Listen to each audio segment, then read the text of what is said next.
नमस्कार साथियों, बहुत बहुत बधाई के साथ एक बार पुनः आप सभी का स्वागत है आपके इस चैनल देसी लल्लन टॉप यूट्यूब चैनल पर। साथियों, जो लड़ाई हम 2019 से प्रारंभ किए थे उस पर 2023 में आकर सफलता प्राप्त हुई है। हालांकि ये पूर्ण सफलता नहीं, लेकिन सफलता का एक बड़ा अंश प्राप्त हो गया है। लेकिन साथियों, इस सफलता पर सरकार हो, चाहे सहारा के तमाम जो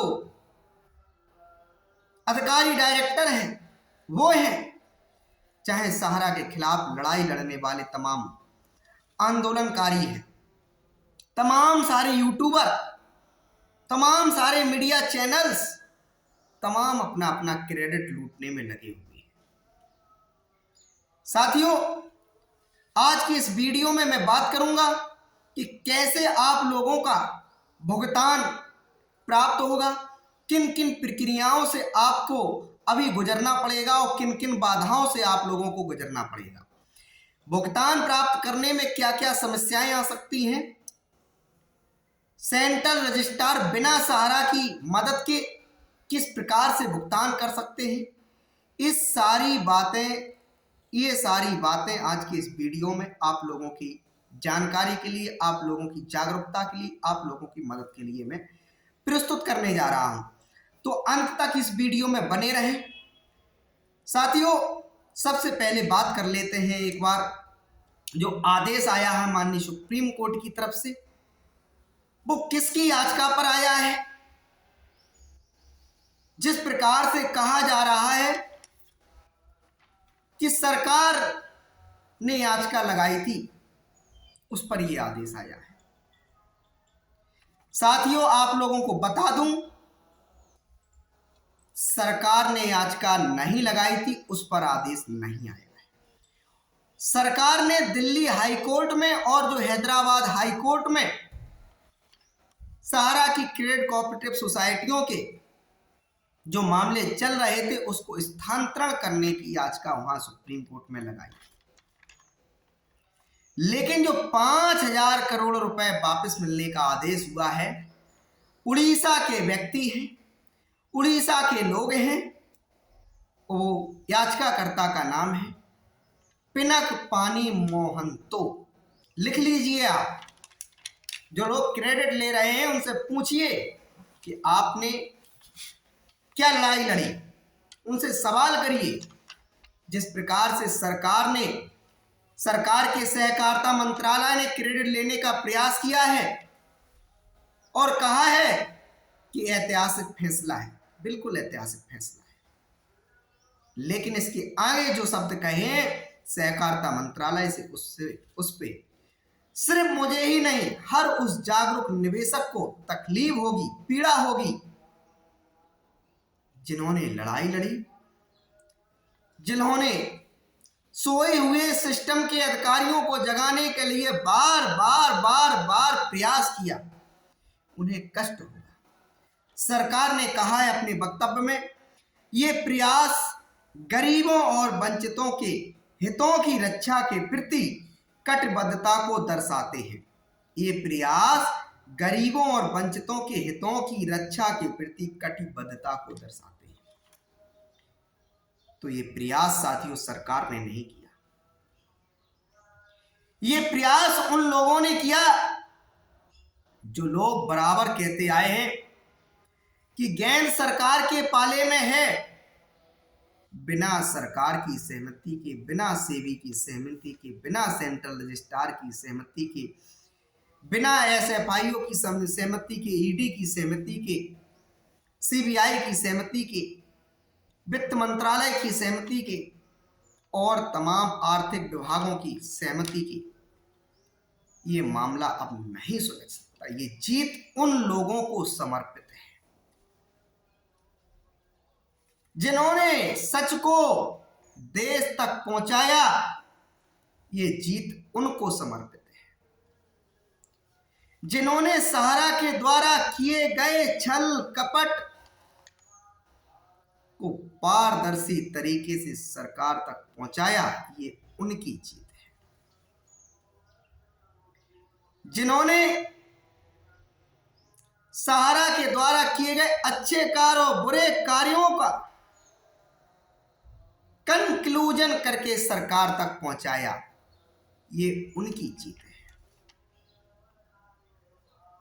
मैं मानता हूं तमाम सारे आंदोलनकारी भुगतान के लिए लड़ रहे थे, लेकिन सभी के मार्ग अलग अलग थे, सभी में भटकाव था।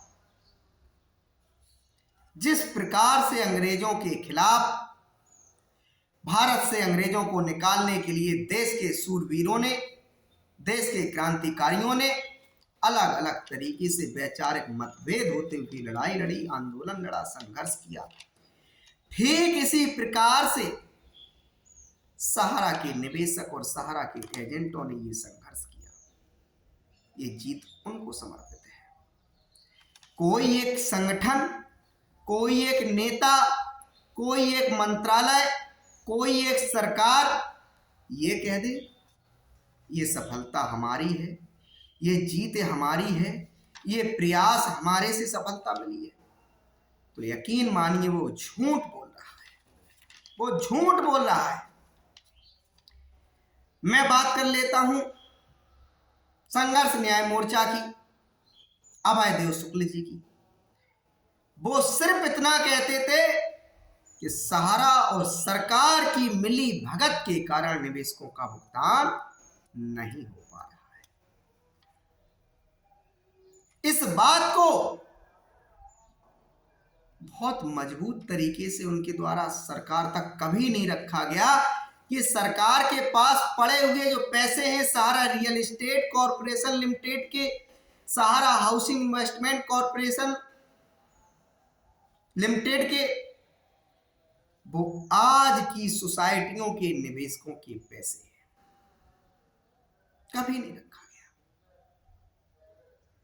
लेकिन बहुत सारे जागरूक साथियों ने इस बात को सरकार को पहुंचाया और चेताया। साथियों,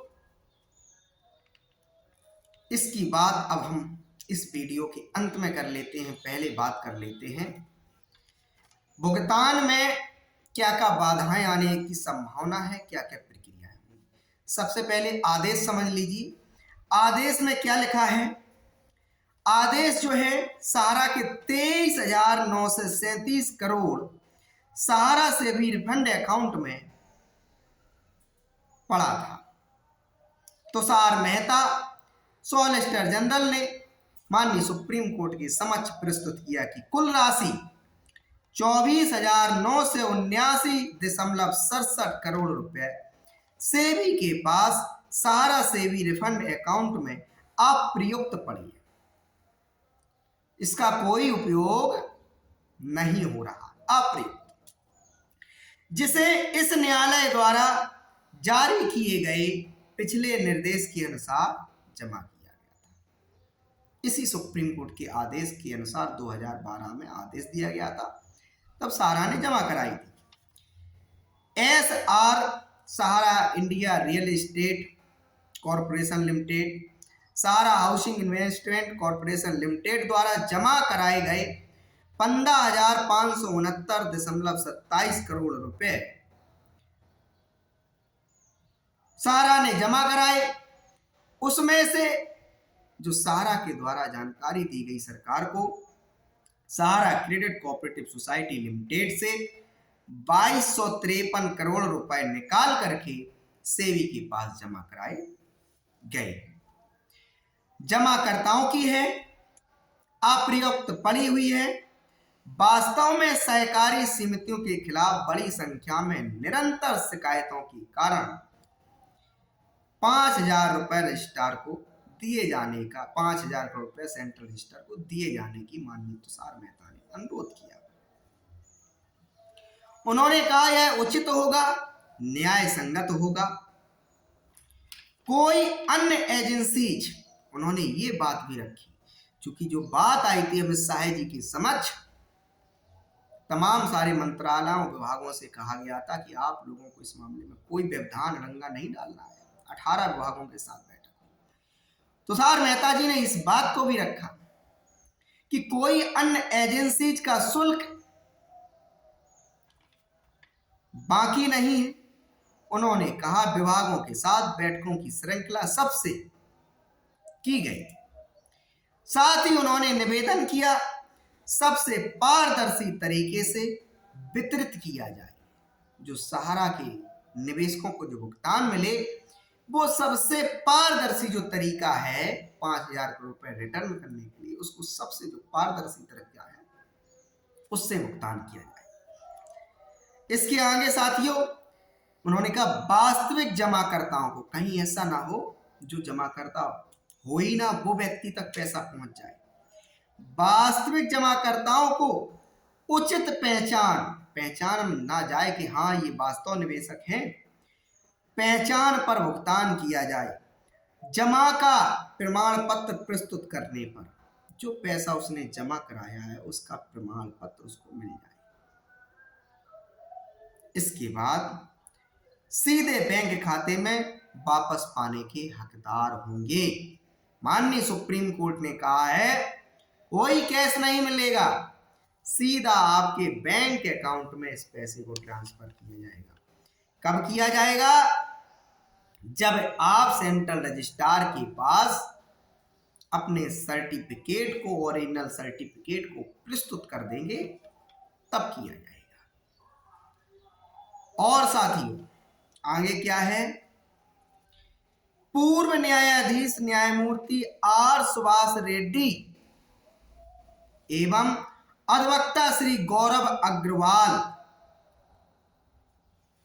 ये सेंट्रल रजिस्ट्रार की मदद करेंगे। सेंट्रल रजिस्ट्रार इनसे सहयोग लेंगे, निर्देश लेंगे, इनकी देखरेख में, इनकी निगरानी में भुगतान की प्रक्रिया की जाएगी।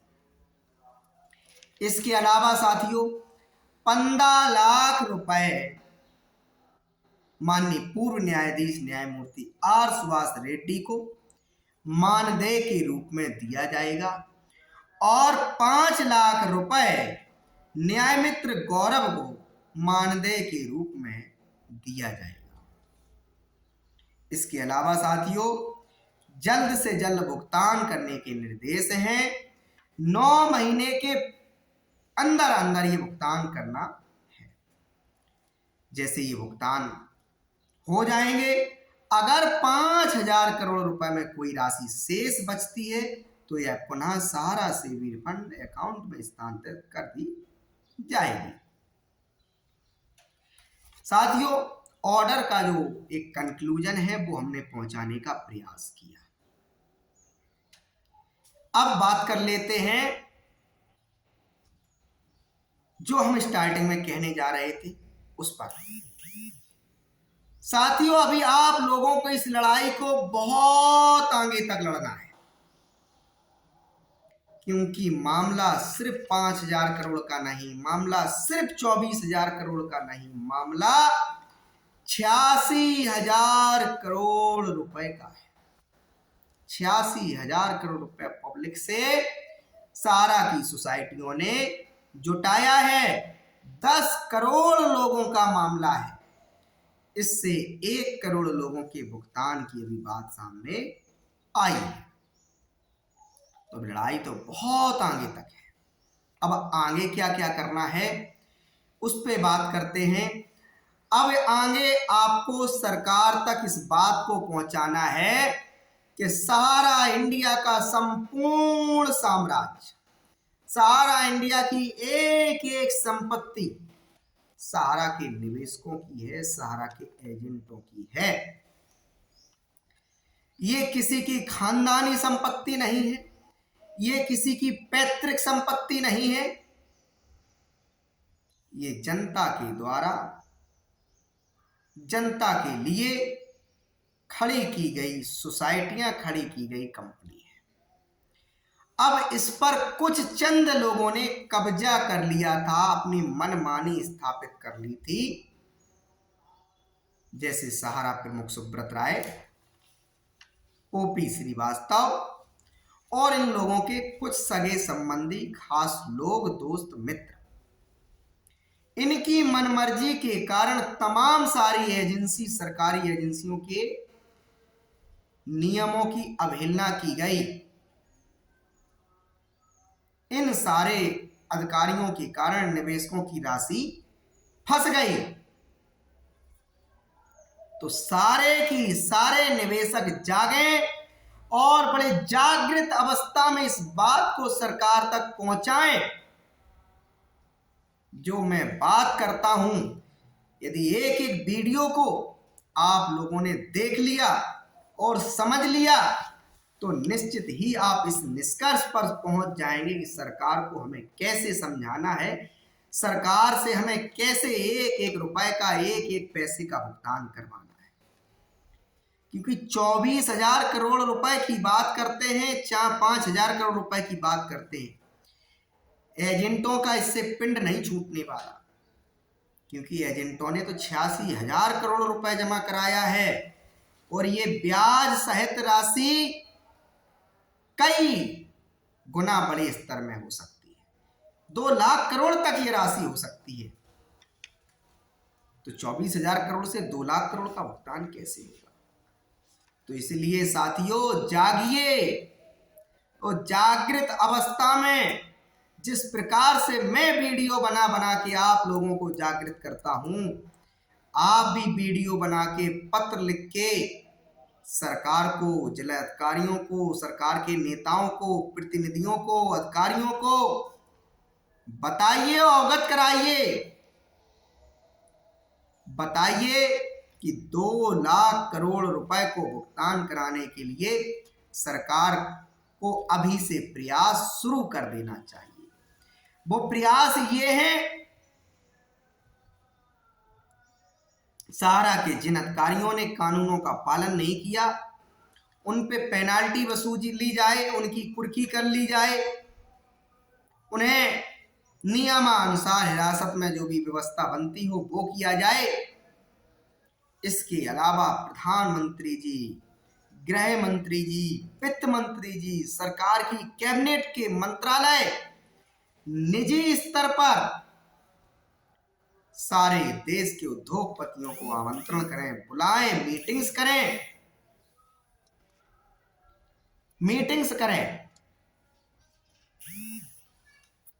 एक मिनट,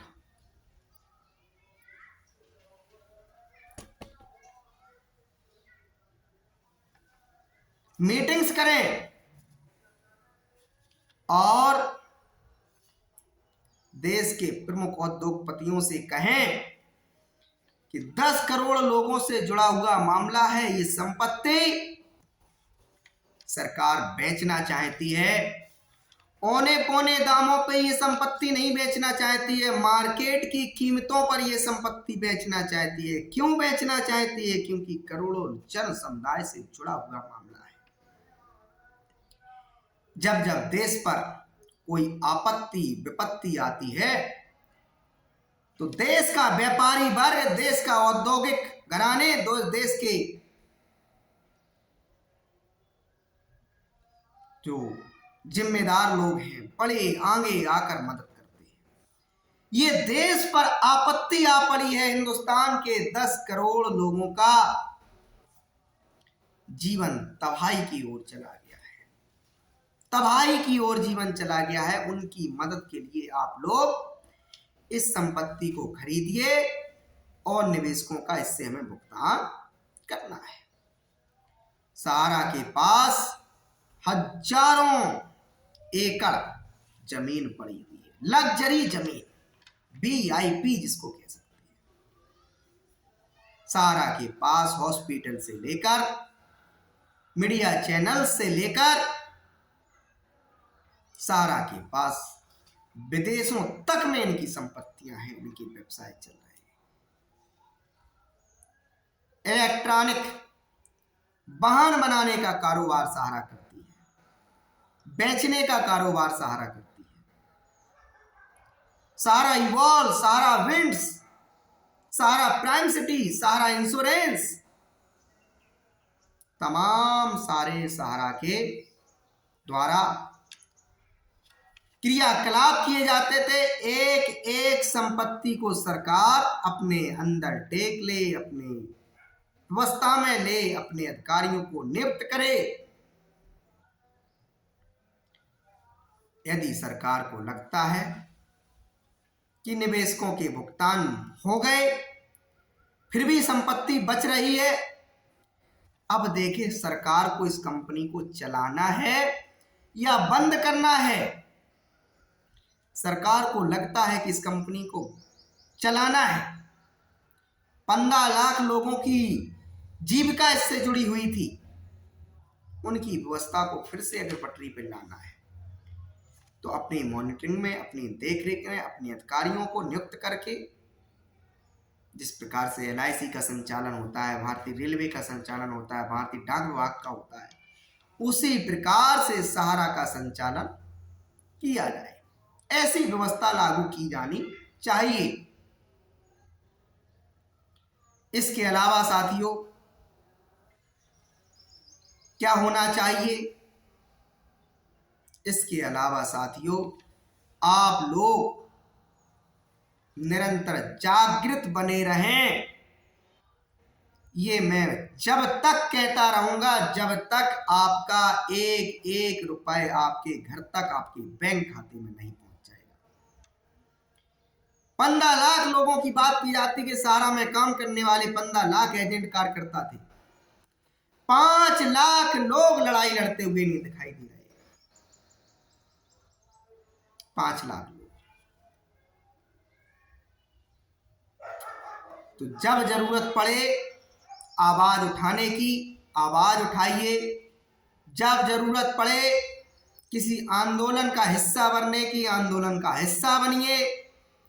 जब जरूरत पड़े कि सुप्रीम कोर्ट, हाई कोर्ट, उपभोक्ता फॉर्म, जिला की जो अदालतें हैं, स्थायी लोक अदालतें वगैरह, यहां अगर जाना है तो जाइए, लड़िए।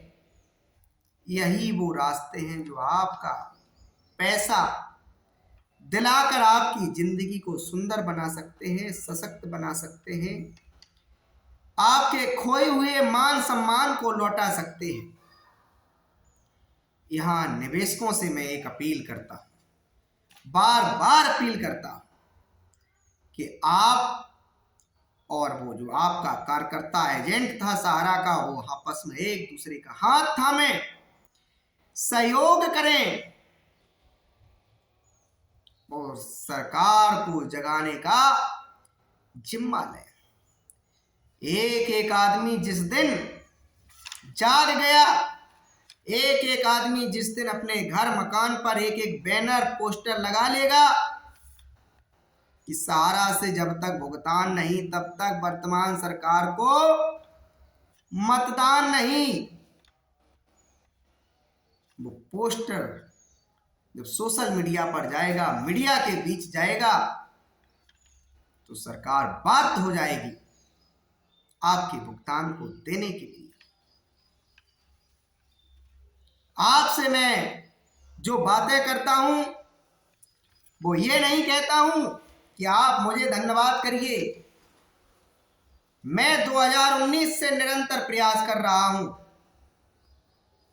कि मेरी आवाज, मेरे अंदर की जो पीड़ा है वो सरकार तक पहुंच जाए, अधिकारियों तक पहुंच जाए।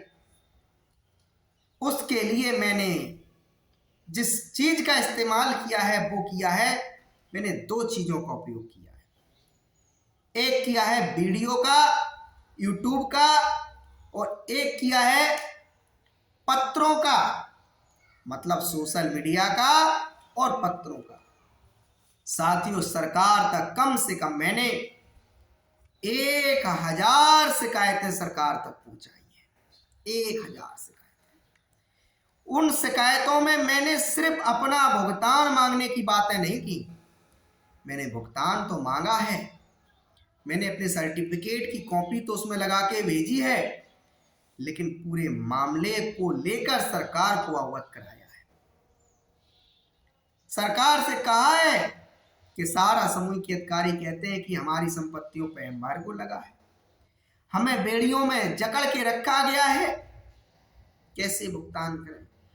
उन पत्रों में मैंने कहा है, सहारा समूह के अधिकारी कहते हैं कि सेबी के पास पड़ा हुआ धन सहारा के पास वापस आना है, उससे भुगतान किया जाएगा। मैंने वो बात कही।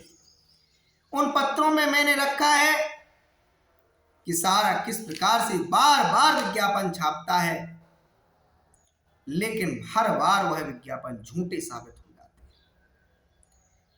मैंने बार बार कहा है, कभी सहारा प्रमुख कहते हैं 14,000 करोड़ रुपए विदेश से आ गया है। मुंबई हाई कोर्ट में एक मामला होने के कारण वो पैसा फंस गया है। कभी कहते हैं वायुयान सेवा कोरोना में ठप होने के कारण हमारा विदेश से आवागमन रुक गया है, विदेशी हमारे जो व्यावसायिक मित्र हैं उनसे संपर्क स्थापित नहीं हो पा रहे हैं, इस कारण से प्रक्रिया रुक गई है। कभी इजराइल से सॉफ्टवेयर आने की बात की जाती है, कभी सहारा के द्वारा जो वाहन इलेक्ट्रिक वाहनों को बिक्री में जो कमाई हुई धनराशि निवेशकों से कहा जाता है दुनिया की सबसे बड़ी रिचेस्ट कंपनी होगी सहारा, कैश रिचेस्ट कंपनी, जिसके पास कैश में इतना धन नहीं होगा। कभी सहारा रियल एस्टेट और सहारा हाउसिंग के सर्टिफिकेट को माननीय सुप्रीम कोर्ट के आदेश के बावजूद भी उठा के दूसरी कंपनियों में परिवर्तित कर दिए, दूसरी सोसाइटियों में परिवर्तित कर दिए। इन सारी बातों को मैंने एक एक बिंदुवार तरीके तक सरकार तक पहुंचाया, तभी सरकार इस निष्कर्ष पर पहुंची कि सहारा से भी रिफंड अकाउंट में पड़े हुए निवेशकों से के पैसे से 5,000 करोड़ रुपए निकाल लिया जाए, तभी पहुंची। बाकी बहुत सारे लोग ये कहते थे नहीं सेबी बहुत बढ़िया है, सेबी का कोई दोष नहीं है, सेबी अपना काम किया, सहारा रियल एस्टेट और सहारा हाउसिंग से हमारा कोई लेना देना नहीं, हमने क्रेडिट कोऑपरेटिव सोसाइटियों में पैसा लगाया है, हमें तो सहारा से भुगतान चाहिए।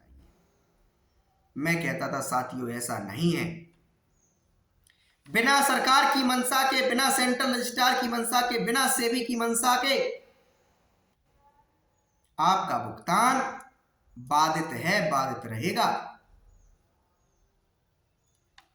जिस दिन आप पूर्ण बात को, पूर्ण मामले को सरकार तक पहुंचा देंगे, आपके भुगतान की प्रक्रिया सरकार सुचारू रूप से लागू कर देगी। मैंने तो यहां तक कहा है, जब सरकार जन कल्याण के लिए, राष्ट्र कल्याण के लिए, गरीबों के हितों के लिए, वंचितों के हितों के लिए, मानव का शोषण ना हो, इसके लिए हजारों योजनाएं चला रही है, तो क्या एक योजना सहारा के निवेशक और सहारा के एजेंटों के लिए नहीं चला सकती?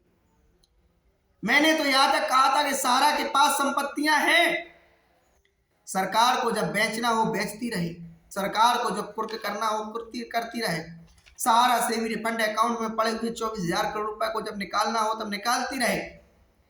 सरकार भुगतान की प्रक्रिया एक बजट नियुक्त करके, एक राहत पैकेज नियुक्त करके प्रारंभ करे।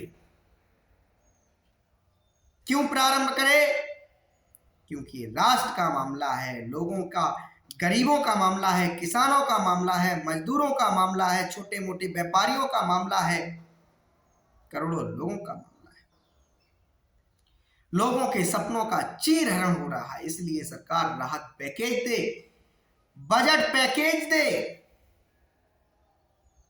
इसलिए साथियों मैंने ये बात सरकार से कही। जब सरकार किसान सम्मान निधि, जब सरकार वृद्धा पेंशन, विधवा पेंशन, विकलांग पेंशन, विद्यार्थियों को योजनाएं, किसानों को योजनाएं, मजदूरों को योजनाएं, व्यापारियों को योजनाएं, SC ST समाज को योजनाएं, सामान्य वर्ग के समाज को योजनाएं, पिछड़ा वर्ग के समाज की योजनाएं, अल्पसंख्यक समाज के लोगों के लिए योजनाएं चला सकती है, तो इन 10 करोड़ लोगों का भी क्या अधिकार नहीं है सरकार से अपनी मांग रखने का, अपना प्रस्ताव रखने का? क्या ये लोग देश के निवासी नहीं है? मैंने इसीलिए बार बार प्रश्न चिन्ह उठाया कि सरकार खामोश क्यों? इतना बड़ा मामला, इतनी बड़ी त्रासदी, लोग मर रहे हैं, लोग डूब रहे हैं, लोग तबाह हो रहे हैं। इसके अलावा सरकार को नहीं, इसके बावजूद भी सरकार को नहीं सुनाई दे रहा। साथियों, सरकार को तो सुनाई दे रहा था, सरकार को तो सब कुछ पता था, लेकिन सरकार को रास्ता बताने वाले जो अधिकारी हैं वो ठीक तरीके से ईमानदारी पूर्वक अपने कर्तव्यों को पालन नहीं कर रहे थे। वो इतना कहते थे कि सारा समूह के अधिकारियों ने बहुत गलत काम किए हैं, उन्होंने कानूनों की धज्जियां उड़ाई हैं, न्यायालयों का सम्मान नहीं किया है, कार्रवाई तो उन पर होनी चाहिए। वो इस बात पे चर्चा नहीं करते थे कि सारा के निवेशकों की पूंजी कैसे उन तक उनके पास पहुंचनी चाहिए। सेबी अपनी जिम्मेदारी से भागता था। सेबी के द्वारा कहा जाता था कि सारा रियल एस्टेट और सारा हाउसिंग के निवेशकों का ही भुगतान किया जाएगा। वो जिन निवेशकों का कोई वजूद ही नहीं था, जिन निवेशकों के पूर्व में ही सर्टिफिकेट को यहां से वहां घुमा के परिवर्तित कर दिया गया था, कन्वर्जन कर दिया गया था, उसकी बात से भी करता था। लेकिन 2019 से लगातार मैंने प्रयास किया, लगातार मैंने संघर्ष किया। मैंने जो संघर्ष किया वही संघर्ष का नतीजा है, चाहे वो नीरज शर्मा जी हो, चाहे वो अभयदेव शुक्ल जी हो, चाहे मदन लाल आजाद जी हो, चाहे तमाम क्षेत्रीय राजनीतिक पार्टियां हो, चाहे तमाम सारे वो सांसद विधायक हैं हो, जिन्होंने सहारा पीड़ितों की आवाज को बुलंद किया, उठाया, सरकार तक पहुंचाया। मैं इतनी जिम्मेदारी के साथ ये बात क्यों कह रहा हूं? साथियों, आज मैं इस बात को भी क्लियर कर देता हूं, मैं ये बात क्यों कह रहा हूं। मैं ये बात इसलिए कह रहा हूं क्योंकि 2019-18 में भुगतान की क्राइसिस बढ़ गई बहुत ज्यादा। 2019-18 में सारी ब्रांचें धीमे धीमे भुगतान की पेंडिंग होने पर सारा की जो ब्रांचें दबने लगी। मंद मंद सुरों में तमाम निवेशकों से, तमाम एजेंटों से, तमाम सारा के कार्यकर्ताओं से आवाज न आने लगी कि सारा श्री के सारे वादे झूठे हो गए, सारा के अधिकारियों की सारी बातें झूठी हो गई। एक तरफ वो सरकार की गाइडलाइन का पालन नहीं करते हैं, दूसरी तरफ निवेशकों की भुगतान की प्रक्रिया अब रुक गई। कब तक बार बार एक कंपनी से दूसरी कंपनी में सर्टिफिकेट का निवेशकों का पैसा ट्रांसफर किया जाएगा? तो उन्हीं में से जो लोग उस समय समझ गए कि सारा के अधिकारी की नीयत और नीति अब ठीक नहीं है, व्यवस्थित नहीं है, वो उसी टाइम सहारा की मीटिंग्स में सहारा के अधिकारियों से सवाल उठाना शुरू कर दिए, फंड मांगना शुरू कर दिए गए, हमारी ब्रांच पर फंड भेजा जाए। लेकिन जब फंड नहीं भेजा गया, उनकी मांगों को नहीं सुना गया, उनके एजेंसीज को टर्मिनेट कर दिया गया, उन्हें कंपनी से बाहर निकाल दिया गया, तो उन्होंने कानून का रास्ता अपनाया। जब देखा कि अधिकारी और सेबी और सेंट्रल रजिस्ट्रार भी अपनी अपनी जिम्मेदारियों से भाग रहे हैं, तो उन्होंने पहला आंदोलन, पहला जो संगठन बना था, आज आप लोगों को बता दूं, 2019 में सर्वप्रथम जो संगठन सारा के निवेशकों की लड़ाई लड़ा था वो था सहारियन कामगार संगठन। सहारियन कामगार संगठन लखनऊ का ऋषि कुमार त्रिवेदी के नेतृत्व में उस संगठन ने प्रयास किया और सहारा के ठगी पीड़ित निवेशकों और एजेंटों से कहा कि आप इस संगठन के सदस्य बनिए, अपनी आवाज को बुलंद कीजिए। उन्होंने उदाहरण दिया किस प्रकार से उनका 5 करोड़ रुपए सहारा में जमा था, सहारा में फंसा था, और वो कोई पैसा जमा किया हुआ नहीं था, कोई पैसा वो कमीशन का नहीं था, वो सहारा के अंदर अधिकारी थे। सहारा के द्वारा गलत तरीके से उनका यहां से वहां ट्रांसफर कर दिया गया। जिसका उन्होंने विरोध किया, उनकी सैलरी रोक दी गई, उनकी सैलरी को आधा कर दिया गया। मामला हाईकोर्ट पहुंचा, हाईकोर्ट से उनको राहत मिली और उनका भुगतान, उनका सैलरी उन तक वापस पहुंचा। लखनऊ में उन्होंने देश भर से निवेशकों और एजेंटों को बुलाया, लेकिन वहां निवेशक तो नहीं पहुंच सके।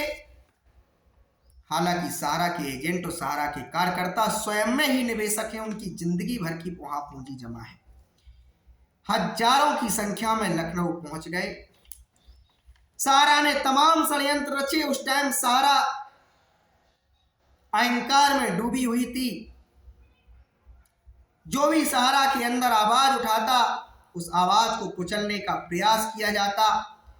जो भी सहारा के शीर्ष प्रबंधन से पूछता क्यों आप सरकार के कानूनों का पालन नहीं करते, उसको कंपनी से बाहर का रास्ता दिखा दिया जाता। यही सहारियन कामगार संगठन के साथ हुआ। सहारियन कामगार संगठन ने प्रयास किया, प्रदर्शन किया जाए, धरना किया जाए, अड़चने पैदा की गई, व्यवधान पैदा किए गए, लेकिन अंततः वह प्रयास सफल हुए। तमाम सारे कार्यकर्ता और एजेंटों को वहां बुलाया। वहां लखनऊ में तमाम अधिकारी पहुंचे, सरकार के, उत्तर प्रदेश राज्य सरकार के अधिकारी पहुंचे। उन्होंने आश्वासन दिया कि आपके भुगतान दिलाए जाएंगे, आप लोग अपने अपने घर जाइए, अपना धरना खत्म कीजिए, अपना प्रदर्शन खत्म कीजिए। कार्यकर्ताओं ने बात मानी और लोग अपने अपने घरों पर लौट गए। लेकिन इसके बाद सरकार, सहारा ने रचा षड्यंत्र और सहारियन कामगार संगठन का जो नाम था, उसके नाम पर पहले आपत्ति दर्ज कराई। बोले सहारियन कामगार संगठन, सहारा से मिलता जुलता नाम है, उस पर आपत्ति जताई। इसके बाद साथियों, सहारियन कामगार संगठन पर अवैध रूप से चंदा वसूली का आरोप लगाया। जबकि साथियों दुनिया जानती है, कोई भी संगठन हो वो तभी आगे बढ़ता है, वो जन समुदाय से पैसा कलेक्ट करता है, चंदा एकत्रित करता है, लोगों को जोड़ता है, अपने उद्देश्य बताता है। सहारियन कामगार संगठन ने सहारा के तमाम उन पीड़ित कार्यकर्ताओं से छोटी छोटी मदद करने को कहा, 100, 200, 500 रुपए जो भी हो सके, जो पैसा। क्योंकि मान लीजिए लखनऊ जो प्रदर्शन के लिए जो कार्यकर्ता पहुंचे थे सहारा के, उन्हें वहाँ माइक की व्यवस्था होनी थी, वहाँ ग्राउंड की व्यवस्था होनी थी, वहाँ पर टेंट की व्यवस्था होनी थी, पानी की व्यवस्था होनी थी। तो इन सारी व्यवस्थाओं में पैसा खर्च होता है। तो सहारियन कामगार संगठन के खिलाफ मुकदमा लिखा दिया गया। उसमें कुछ लोगों को हिरासत में भी ले लिया गया। देखिए, एक तरफ कहां आश्वासन 2 दिन पूर्व ही दिया गया कि सहारा के निवेशकों का, सहारा के एजेंटों का, सहारा के कार्यकर्ताओं का भुगतान दिलाएगी सरकार। उल्टा हुआ क्या? सहारा की खिलाफ, सहारा की गलत नीतियों का विरोध करने वाले लोगों के खिलाफ कार्रवाई कर दी गई। उनकी जमानत हुई। जमानत के बाद उन्होंने और कुछ प्रयास किए। इसके बाद वो शायद हिंदू महासभा से जुड़ गए, लेकिन उनके द्वारा जो चिंगारी लगाई गई थी, उनके द्वारा जो प्रयास किया गया था, उसी प्रयास का नतीजा था कि तमाम सारे निवेशक और तमाम सारे एजेंट जागृत हो गए। अब उनको तलाश थी एक मंच की, क्योंकि सहारा एक तरफ अपने धन से लड़ रहा था, अपने वकीलों के जरिए लड़ रहा था, अपनी सोर्स सिफारिशों के जरिए लड़ रहा था, अपनी ताकत के बलबूते लड़ रहा था। दूसरी तरफ सहारा के सताए हुए निवेशक और एजेंट थे, जिनके पास न लड़ने के लिए धन था, न लड़ने के लिए प्लेटफॉर्म था, न व्यवस्था थी, न वकील थे, न शासन प्रशासन था। लेकिन लड़ाई आगे आगे धीमे धीमे कहते हैं ऊपर वाले की आवाज में, लाठी में आवाज नहीं होती। ऊपर वाले ने लाठी चलाई। सारा के शीर्ष प्रबंधन के लोग थे, उनसे कहा सुधर जाओ, अपना अहंकार थाम लो, वरना सब कुछ तुम्हारा हम तबाह कर देंगे। एफआईआर लिखना शुरू हुई सहारा के अधिकारियों पर। जो सहारा के लोग दबंग हुआ करते थे, तानाशाह हुआ करते थे, शीर्ष प्रबंधन के लोग, उनके खिलाफ कुछ पुलिस अधिकारियों ने, कुछ राज्य सरकारों ने हिम्मत जुटाई कार्रवाई करने की, एफआईआर दर्ज करवाने की, लेकिन वो नहीं दबे। मदन लाल आजाद जैसे, अभयदेव शुक्ल जैसे तमाम नेतृत्व किए। आवाज सरकार तक पहुंची। मुख्य धारा का जो मीडिया आज कह रहा है सहारा के निवेशकों के लिए खुशखबरी, मुख्य धारा का ये मीडिया इतना मक्कार है कि तमाम सारे निवेशकों ने इन मीडिया घरानों को पत्र लिख लिख कर भेजा, आईना दिखाया कि आप लोग लोकतंत्र में चौथा स्तंभ हैं, आपकी जिम्मेदारी है समाज की पीड़ा को दिखाना, देश में जो वास्तविकता है उसकी हकीकत को दिखाना आपकी जिम्मेदारी है। 10 करोड़ लोगों की पूंजी फंसी हुई है, सहारा से भी विवाद का बहाना है। आप लोग इस पर विश्लेषण कीजिए, आप लोग इस पर शोध कीजिए, अध्ययन कीजिए, जिससे हम सबका कल्याण। लेकिन मेन स्ट्रीम की मीडिया ने कभी आपकी सुध नहीं ली। प्रारंभ में साथियों सोशल मीडिया पर भी आवाज उठाने वाले, यूट्यूब पर भी आवाज उठाने वाले लोग नहीं थे। अब तो नीरज शर्मा जैसे, ब्रेन ऑफ बिहार जैसे, टाइगर जिंदा है, तमाम सारे यूट्यूब पर यूट्यूबर आ गए। हालांकि ये इनमें से तमाम ऐसे सारे लोग भी हैं जिनका हृदय जागा कि नहीं, हम कुछ नहीं कर सकते तो कम से कम अपनी आवाज तो सरकार तक पहुंचा ही सकते, अपनी पीड़ा तो सरकार तक पहुंचा ही सकते। उन यूट्यूबरों ने बात उठाना प्रारंभ किया अपने चैनल से, अपनी वीडियोस से। आज हजारों की संख्या में यूट्यूबर हो गए हैं। जो मीडिया के लिए निवेशक तरसते थे कि मीडिया हमारी बात को, हमारी चीजों को उठाएगी, आज माउथ टू माउथ सहारा का निवेशक और सहारा का एजेंट इतना परिपक्व हो गया है कि अपनी बात को, अपनी ताकत को, अपनी दुख तकलीफ को सरकार तक पहुंचाने में स्वयं सक्षम हो गया है। इसलिए वीडियो लंबा हो गया है, लेकिन मैं उन लोगों से कहना चाहूंगा, चाहे वो सरकार के लोग हों, चाहे वो संगठन के लोग हों, खुश हैं, अपने ही अपने अंदर प्रसन्न हैं कि ये हमारा श्रेय, ये हमारा श्रेय, हमारा श्रेय। साथियों मैं कहना चाहूंगा, ये आपका श्रेय नहीं, ये किसी एक का श्रेय नहीं। जिस प्रकार से अंग्रेजों को देश के बाहर निकालने में ठंडे दलों के लोगों को, गरम दल के लोगों को, पत्रकारों के, व्यापारियों के, मजदूरों के, किसानों के, SC ST समाज के, सामान्य वर्ग के, तमाम राजनीतिक छोटे छोटे संगठनों के प्रयास थे, उसी प्रकार से सहारा से जो 5,000 करोड़ रुपए सरकार ने रिलीज कराया, वो साथियों